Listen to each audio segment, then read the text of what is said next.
কুষ্টিয়ার জগতী রেলওয়ে স্টেশনটি বাংলাদেশের সর্বপ্রথম এবং প্রাচীনতম রেলওয়ে স্টেশন। এটি 1862 সালে 15ই নভেম্বর এই রেল স্টেশনটি নির্মাণ করা হয়। আমরা জানি কলকাতার শিয়ালদহ স্টেশন থেকে কুষ্টিয়া ট্রেন যোগাযোগ চালু করার জন্য এবং ট্রেন যোগাযোগ ব্যবস্থা শুরু করার জন্য এই রেল স্টেশনটি নির্মাণ করা হয়। এটি 1862 সালে 15ই নভেম্বর। সেই রেল স্টেশনটি এখন শুনশান নীরবতা। রেল স্টেশনে যে রেল কর্তৃপক্ষ অর্থাৎ কোনো ধরনের কর্মকর্তা কর্মচারীর উপস্থিতি নেই। আমরা জানি যে একেবারে ধ্বংসস্তূপে পরিণত হওয়ার মতো একটা অবস্থা। এটি ঐতিহ্যবাহী প্রাচীনতম নিদর্শন হিসেবে কালের সাক্ষী হয়ে দাঁড়িয়ে আছে এই রেল স্টেশনটি। আমি রেল স্টেশনটি আসলে দেখানোর চেষ্টা করব।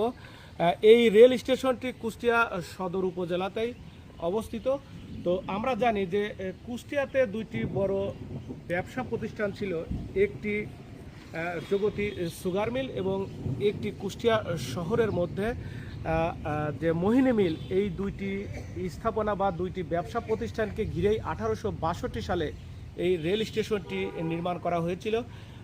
আমরা জানি যে এখানে রেল কর্তৃপক্ষ অর্থাৎ এই স্টেশনের কোনো স্টাফ এখানে নেই। এই স্টেশনটি রক্ষণাবেক্ষণ বা দেখভালের জন্য কোনো মানুষের উপস্থিতি এখন পর্যন্ত আমরা চোখে পড়েনি। তো আসলে এখানে যারা স্থানীয় এলাকাবাসী বিভিন্ন সময় দাবি তুলেছিল যে এই রেল স্টেশনটি সংস্কার করা হোক, যেহেতু বাংলাদেশের সর্বপ্রথম প্রাচীনতম রেল স্টেশন এই কুষ্টিয়ার জগতী রেল স্টেশন। তো এই স্টেশনটি পুনরায় চালু করে এখানে একটি পর্যটন কেন্দ্র নির্মাণ করা হোক।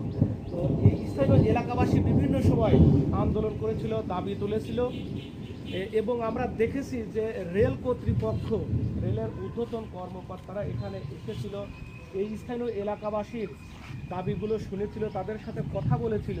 তারাও প্রতিশ্রুতি দিয়েছিল যে এই রেল স্টেশনটি পুনরায় সংস্কার করা হবে, যেহেতু এটি বাংলাদেশের সর্বপ্রথম এবং প্রাচীনতম রেলওয়ে স্টেশন, এই জন্য এটি সংস্কার করা হবে। কিন্তু আসলে প্রতিশ্রুতি থেকে গেল, কোনো ধরনের সংস্কার করার প্রয়োজন মনে করেনি। তো আসলে এখানকার স্থানীয় এলাকাবাসীর সাথে কথা বলবো আমি, আসলে তাদের দাবিটা কি। তো এই রেল স্টেশন নিয়ে যদি বলতেন, আসলে বাংলাদেশের প্রাচীনতম রেল স্টেশন কিন্তু এখন অচল অবস্থা। আমরা জানি যে পুরাদাহ থেকে গোয়ালন্দ একটি ট্রেন, শাটল ট্রেন, সেটাই এখানে স্টপেজ, তাছাড়া আর কোনো ধরনের ট্রেন থামে না। এই বিষয় নিয়ে যদি বলতেন। আমাদের এলাকাবাসী প্রাণের দাবি